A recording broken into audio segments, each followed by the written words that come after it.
Next up, reading of bylaws. Civic Center relocation presented by our Chief Administrative Officer, Christine Beveridge. Take it away. Thank you, Mr. Mayor. Good evening, Mayor and Council. Tonight, I have the opportunity to present a recommendation regarding the future of the town's Civic Center and long-term sustainability of municipal service delivery in Edson. The current facility has served this community for over nearly 70 years. It's been a central part of local government and community life throughout that time. Administration has identified an opportunity that warrants Council's consideration as a part of its responsibility to manage municipal assets along with plan for the community's needs. Significant capital investment is required regardless of the path chosen. An opportunity exists to relocate into an existing downtown building at a substantially lower cost than renovation or new construction. Today's report outlines the rationale for the proposed relocation, the funding strategy, the required borrowing bylaw process, along with future considerations for the existing Civic Center property. Tonight, administration seeks Council's direction to proceed.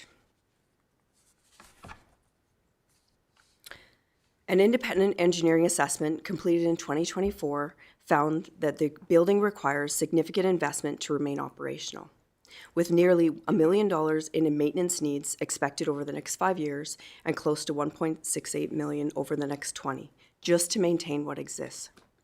A facility condition rating index of poor on the 5-year outlook, deteriorating to critical over the 20-year horizon if life cycle work is deferred. No fire alarm, no sprinkler system, anticipated asbestos abatement, marginal architectural and mechanical conditions overall were identified. The building is generally not barrier-free compliant. This includes parking, entrances, interior circulation, and washrooms. And bringing it to a modern accessibility standard would require a major expenditure in order to elongate the use of this building that, as per the report, has roughly 16 years left in its lifespan. Key drivers for relocation: facility design, limited and ineffective space for employees, doubling up in offices, lack of privacy with limited soundproofing, lack of professional meeting space, and limited space of meeting rooms. Accessibility. Significant concerns with the current Civic Center is accessibility issues. Deficiencies have been identified: parking access, building entry, interior circulation, wayfinding, and washroom facilities. While upgrades could be undertaken, they would require a significant investment in a building approaching the end of its useful life. Relocation provides an opportunity to ensure residents can access municipal services independently, safely, and with dignity. That also includes our employees as well. Public participation in council meetings. Council has experienced firsthand the limitations within the council chambers. During high-interest matters, attendance has exceeded available capacity, resulting in residents gathering in the hallway, entryway, and even outside the building. Public participation is a cornerstone of local government. A relocated facility would provide appropriate seating capacity, improved accessibility, better technology integration, enhanced opportunities for community engagement. The proposed facility would better support the expectations that residents have regarding access to their local government. Public engagement and community growth. The proposed location is not only about municipal administration. An updated facility would provide improved spaces for public meetings, community engagement sessions, stakeholder meetings, and discussions with provincial and federal funding partners. These spaces support economic development, partnership opportunities, and the plans for future growth. And the last but not least, asset management. Continuing to invest in an aging, constrained asset is not fiscally responsible. Relocation to a suitable building addresses all 5 deficiencies simultaneously at a lower cost than renovation or new construction. A question administration expects is why this opportunity is being discussed now. The condition of the existing Civic Center is not new information. As mentioned earlier, a comprehensive facility life cycle assessment was completed in 2024 and has been accessible since that time. The condition of the current building has not been a secret. What remained confidential was with regards to the acquisition discussions. Public disclosure of the building under consideration or negotiation parameters prior to a decision could have affected the town's position. Factors that make this the right moment to act strategically rather than reactively. Unavoidable capital costs. Near-term expenditures on the existing building are unavoidable. Delay risks spending on a facility that remains functionally deficient. Reserves. The town has been proactive, building reserves and creating a strategic window to act from a position of fiscal strength. The opportunity, and this is an important one. A suitable building in the downtown core is available, addressing accessibility, operations, and public engagement at a cost far below new construction. The building selected for the proposed Civic Center relocation is located at 4937 First Ave. The building offers a practical, cost-effective solution that can accommodate current and future municipal needs while minimizing renovation requirements. Some key highlights with regards to this building.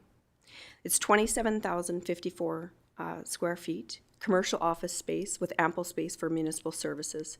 It holds 46 individual offices and additional 24 workspaces. It holds 2 sizable meeting rooms with opportunities for more.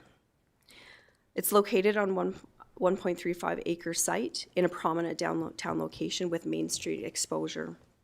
It has 93 dedicated parking stalls with additional nearby parking opportunities for residents, visitors, and staff. Originally, this building was built in 1979. Since then, there's been major renovations to this building, completed in 1995 as well as 2013, including updated HVAC systems. Due to ongoing improvements, the building has an effective age of approximately 12 years and an estimated remaining service life of 48 years. Constructed with a steel frame and durable stucco, stone, and metal exterior finishes. As I mentioned, it features modern HVAC systems, fire suppression, sprinklers, accessible design elements. It includes a large lobby and design and reception area, suitable for public-facing services. It provides a space for council chambers and actually participants that want to come in and view the democratic business that goes on in here. This also includes multiple boardrooms and meeting rooms, as mentioned. Overall, it offers a combination of private offices and open workspaces equipped with a loading dock, shipping and receiving facilities as well. It's Zone C1, retail commercial, allowing for a broad range of office and commercial uses. Moderate renovations are anticipated, helping to reduce the overall project costs and project timelines as well. Overall, this property provides a well-maintained, centrally located facility with space, infrastructure, and longevity to support municipal operations and community services for decades to come. To support a thorough and thoughtful evaluation of this recommendation, I'd like to provide you with a rationale behind it. Why renovation of the existing facility and construction of a new facility are not the recommended options. So administration carefully considered renovation of the Civic Center. However, the life cycle assessment recommends consideration of replacement due to building age, physical condition, functional limitations, and remaining lifespan. Further investments would extend the life of the building, but it would not resolve the underlying limitations. It's important to note that this building also has went through multiple renovations throughout history. Significant renovations at this time would create operational disruption and as well temporary accommodation arrangements. Administration does not consider renovation to be a viable solution. Another evaluation completed was building new. Past council and administration considered construction of a new municipal office facility more than 15 years ago. At that time, the estimated project cost was approximately $8.75 million. Since then, construction costs have increased substantially. Recent municipal projects across Alberta demonstrate the significant costs associated with new Civic construction. For example, Town of Ponoka approved an $11.2 million borrowing bylaw to acquire their Civic Centre property in 2022. Whitecourt, our neighbors to the north, the construction contract was $54.3 million, noting there's additional amenities, of course, with that facility, but more specifically, just their administration building alone was $11.7 million. While a purpose-built facility could be designed specifically for municipal operations, it would require considerable more capital investment and a much longer implementation time. Administration believes that the opportunity to acquire and renovate an existing building provides a lower cost, lower risk, reasonable, and responsible solution. The funding plan. The total project cost is estimated at $5 million. Administration is recommending a balanced funding approach. $1.5 million from reserves, $1 million from provincial grant funding, $2.5 million through a debenture. This approach ensures that the project is funded through multiple sources rather than debt alone. Council has intentionally built a reserve over time to address major facility requirements such as this. Borrowing through debentures is a common municipal financing tool that allows long-term assets to be paid for over their useful life.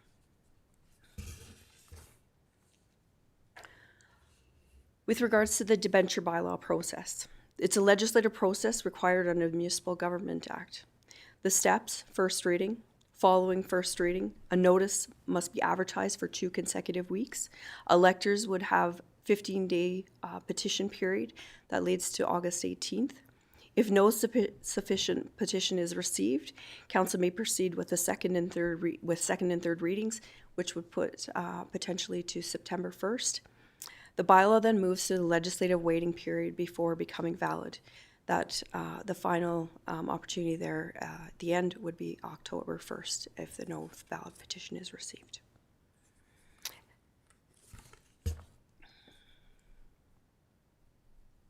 Administration is not seeking a decision today regarding the future use of the Civic Centre property. Administration believes that discussion deserves its own consideration. If the relocation proceeds, administration will return with options that may include sale of the property, demolition and redevelopment opportunities, or other alternatives identified through an additional review.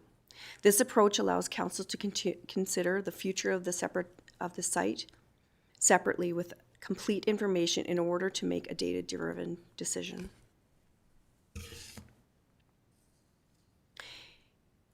It is recognized that this is a significant decision and a significant investment. However, administration believes the town is at a point where continued investment in this existing facility should be weighed against more practical long-term solution.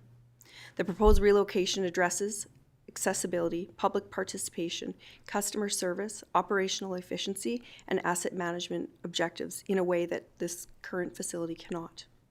This opportunity represents the most fiscally responsible option available at this time, and I recommend that council proceed with the relocation initiative, direct administration to return with options for the existing Civic Centre property, and give first reading to the debenture bylaw.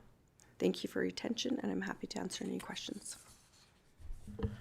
Thank you, CEO Beveridge, for your presentation this evening. We will open the floor to questions and comments before we take a motion from the floor. Who would like to begin?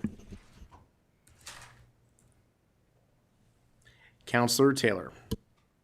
Yeah, through the mayor to CEO Beveridge, thank you for the detailed presentation here. My first sort of comment then question is regards to how the building is used. Now, I participate in council chambers. This is the space that I use, but I don't work here. I can comment on the challenges within this space that we have.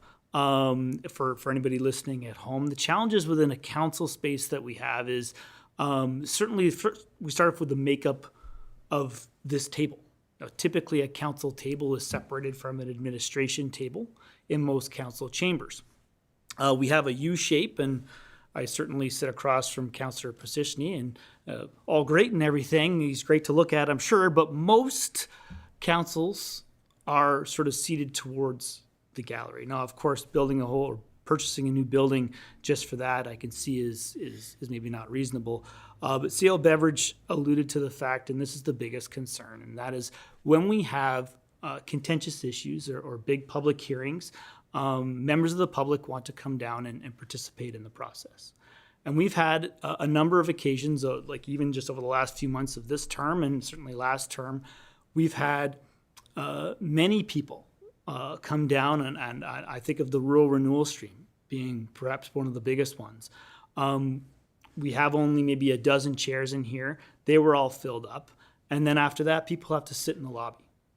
And part of coming down and watching council make these decisions is that when we make these decisions, we have to look people in the eye when we're making these decisions. And that's a pretty, intense thing to do, right? That you have to look, sometimes people are angry or upset, but we have to make those decisions, and we should make those decisions by looking people in the eye. But if you come down here and you're sitting out in the lobby, you have to watch on a TV screen. And you're like, well, you might as well just stayed at home and watched from there. Not only that, you have to watch on about a 15-second delay when you're out in the foyer. And we've had scenarios, I think in that rural renewal stream, we had people, and CL Beverage mentioned this, people waiting outside. And at that point, then you might as well just have stayed at home. So we want to encourage that participation in terms of those big public hearings and contentious issues, that people could come down and fill our council chambers so that we kind of have to stare at you and look at you and make these difficult decisions. So I tell of that sort of personal story from a council perspective. So I'm going to turn to CL Beverage and talk about the staff that work here in this building and talk about some of the personal stories and the challenges that the staff face within this building. And you alluded to some general challenges you have, but talk about some specific stories or challenges, especially when it comes to meeting with residents and accessibility needs. So I open it up to CL Beverage to talk about some of those specific stories of challenges our staff faces. Thank you, through the mayor, to Councillor Taylor and all of council. So I think that some of the impactful stories of sensitive situations wherein we operate a cemetery. And that's a great example of wherein currently, when residents are coming in to deal with buying a plot and dealing with, fairly sensitive, time in their life, we don't actually have a space for the individuals to actually meet with people with our administration. And so it's done in a really awkward space as far as in the front, where other people are walking through. And this happens on a daily, sometimes a daily basis, where you're walking through to get down the hallway and individuals are there, sitting in a chair. We try to make it as comfortable as possible. Our administration does a great job of that. But those are those hard things where you feel really, comfortable as a staff member, but I can't imagine what it feels like from a perspective of a resident.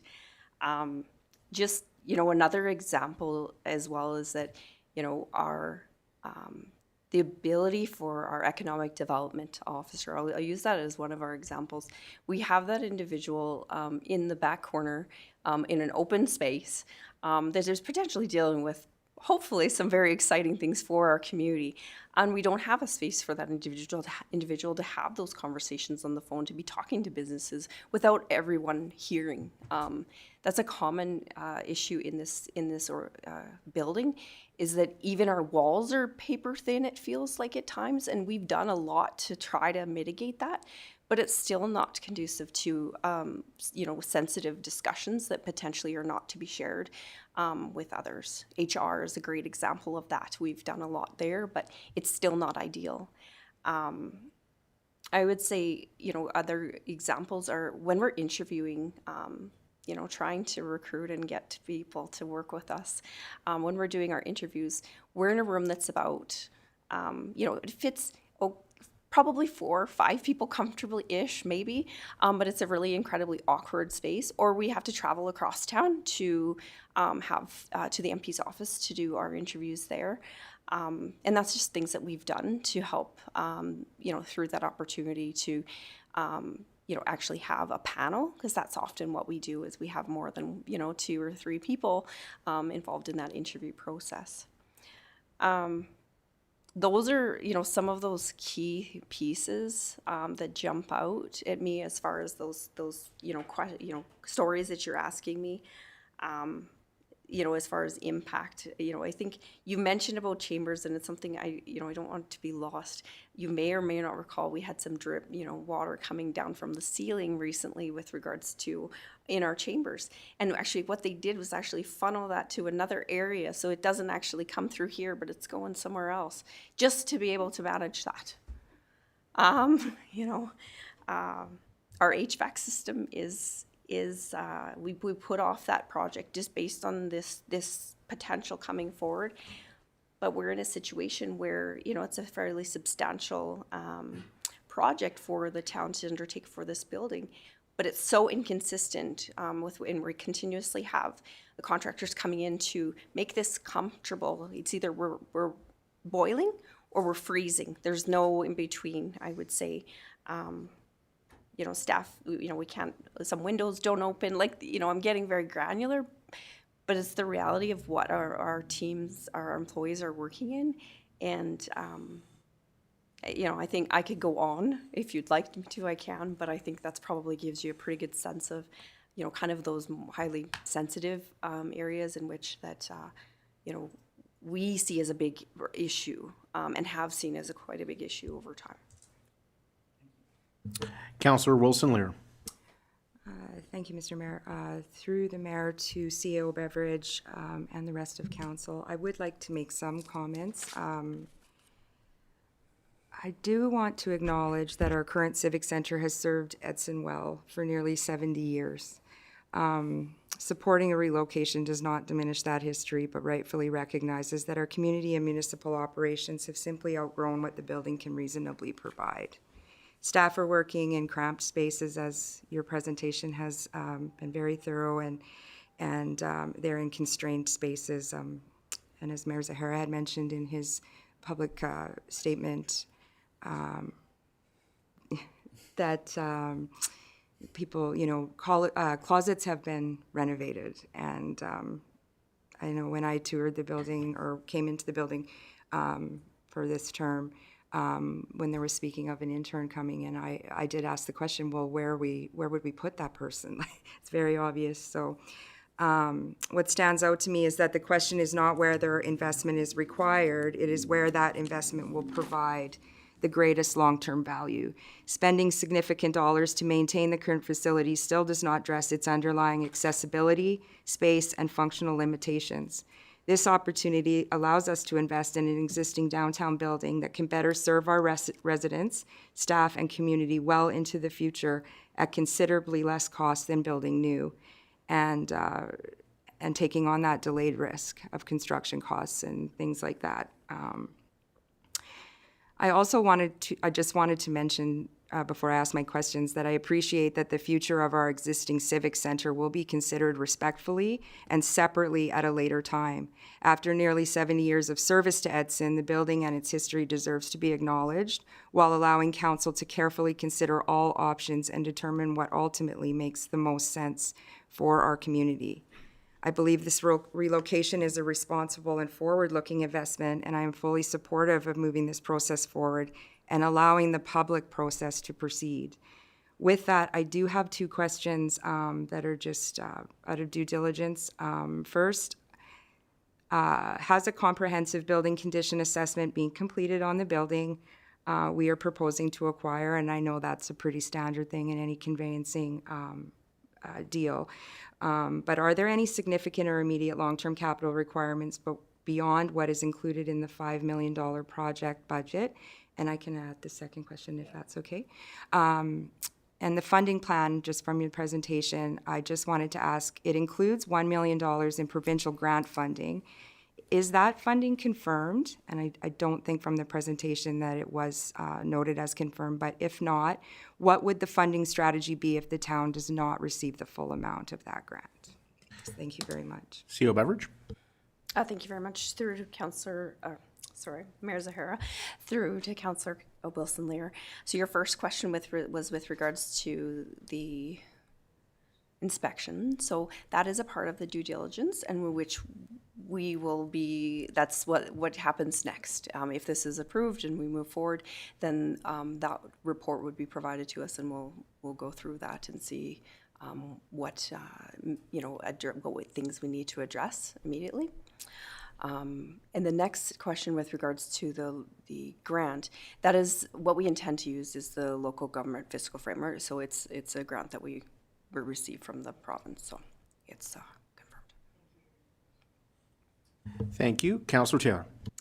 Through the mayor to administration, the first question probably to CO Beveridge, the second question maybe to CFO McDonald. First question is, in terms of, I know we're perhaps getting ahead of ourselves, if we proceed to go ahead and purchase this building and proceed with the transition, although the frequently asked questions on the website does address this question, and addresses lots of questions, would there be an interruption in service levels during the move? Obviously, we're transferring over 40 employees to a new space, and we do a lot of work here. So just wondering about the service level.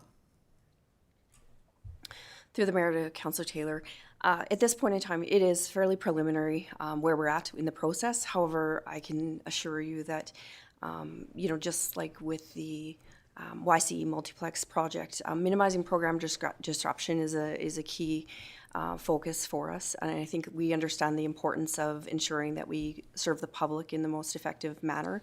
So this, that would be a value that I would have applied to this project. Essentially, that's what we would intend to do, is to, whether we do it in stages, etc., that would be something that is to be determined. That's a great question. Thank you. And second question to CFO McDonald.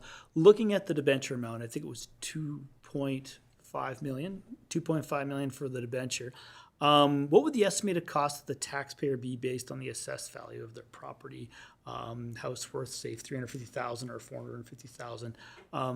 I know we're still so early in the process, and there's other things to consider, but just what would the average taxpayer be looking at in terms of this debenture and what they would cost the average taxpayer?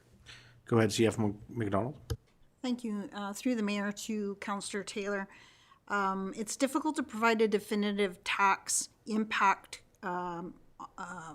as the debenture payments will form part of the overall 2027 budget process and will be considered alongside other revenue requirements such as assessment growth, grants, and operating capital budget adjustments. So if I was to take the debenture payment in isolation alone, a assessment of in order to calculate 1% increase in the municipal mill rate, a residential property at $350,000 would pay $2 per month, and a residential property at $450,000 would pay $2.60 per month.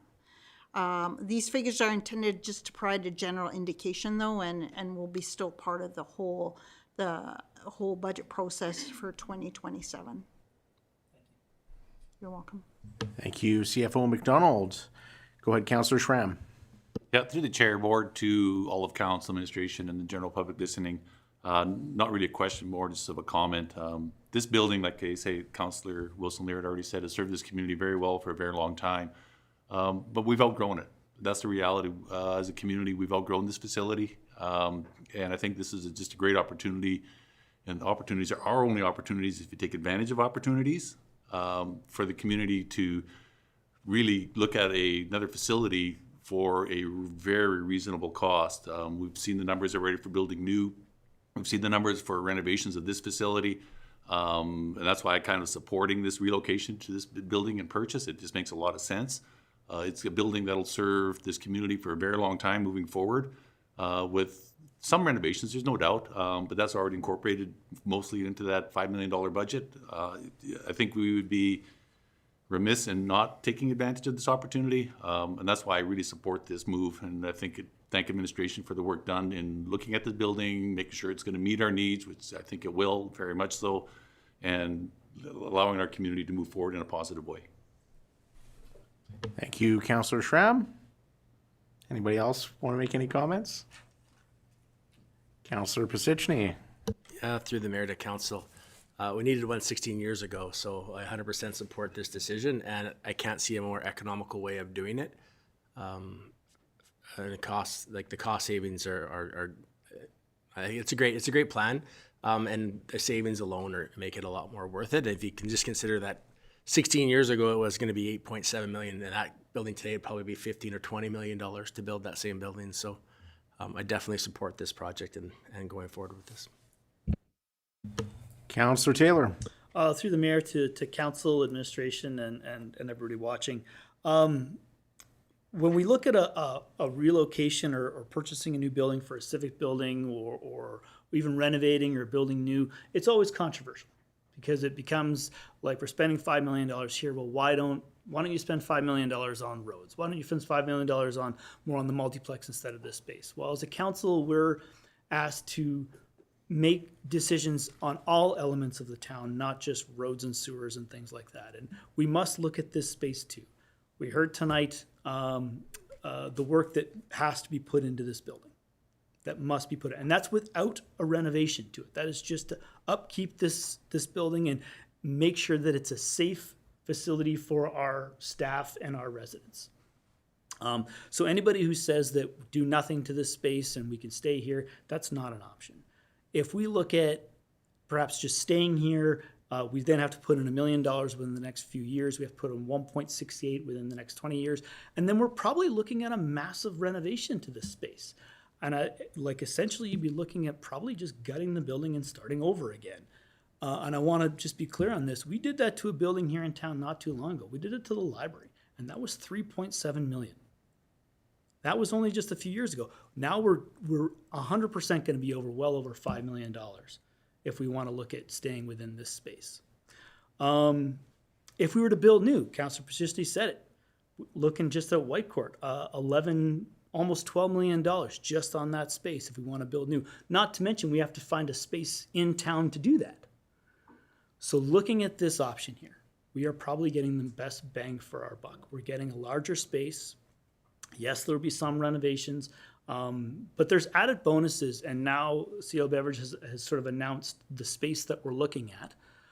We're staying in the downtown core, and this council's made a commitment to two things, and that is beautification, and looking at beautification and development of our Main Street, and we're committed to doing that by taking on a space in the sort of the bottom of Main Street and building off from that. So we're investing dollars into that building, into the surrounding space to beautify that community. And the second thing this council's committed to is economic development. You put public dollars into something, private dollars are gonna follow. You put 40 plus employees down in a space down there, then there's businesses that will become a part of that community and wanna be down there, right? Close to those 40 plus employees that are now within walking distance. So I see those as certainly being benefits to going in this direction. Supportive of the motion that's proposed on our agenda and proceeding with this project. And finally, I say, if people do have questions, they can always reach out to members of council. And I encourage people to read the frequently asked questions on the website. A lot of your questions may be answered there, and that will continue to be updated even after tonight. And if Mayor Zahara did a video last week, I encourage you to watch that video. He releases some great information in there and some justification as to the route that we're taking. So those are my comments. Thank you, Councillor Taylor. I guess my turn to speak now.